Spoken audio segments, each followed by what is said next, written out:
आपका अभी classes doubts में। और आपका प्रश्न है कि नेपाल के लोग अपने देश में लोकतंत्र को बहाल करने में कैसे सफल हुए। ठीक है, तो नेपाल में भी एक तरह से राजतांत्रिक शासन व्यवस्था था और उन्होंने राजतांत्रिक शासन व्यवस्था को खत्म करके लोकतांत्रिक लाया है। बस आपको यही बताना है कैसे आया है। देखिए, नेपाल पूर्व में एक हिंदू देश था, ठीक है, लेकिन लेकिन जो है लोकतंत्र समर्थक आंदोलन से मजबूर होकर राजा ने 1990 में नए लोकतांत्रिक संविधान की मांग मान ली।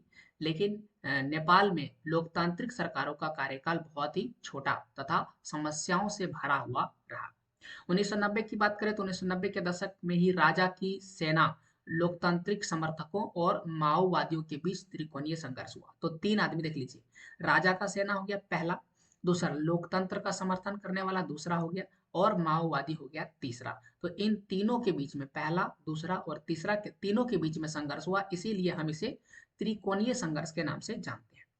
अब 2002 में क्या हुआ, राजा ने संसद को भंग कर दिया और लोकतंत्र को समाप्त कर दिया। फिर अप्रैल 2006 में यहाँ देश व्यापी लोकतांत्रिक समर्थक प्रदर्शन हुआ। बहुत सारे लोग नेपाल के काठमांडू में जमा हुए और लोगों ने लोकतंत्र की मांग की। तो राजा ने संसद को पुनः बहाल कर दिया, बोला कि ठीक है, हम संसद को बहाल करते हैं। फिर 2008 से 8 में नेपाल जो है राजतंत्र को खत्म करने के बाद लोकतांत्रिक गणराज्य बन गया। इस प्रकार से नेपाल में लोकतंत्र आया राजतंत्र के बाद। तो यह था आपके सवाल का जवाब। ऐसे और प्रश्नों के जवाब के लिए चैनल को सब्सक्राइब करें। पूरा वीडियो देखने के लिए थैंक यू।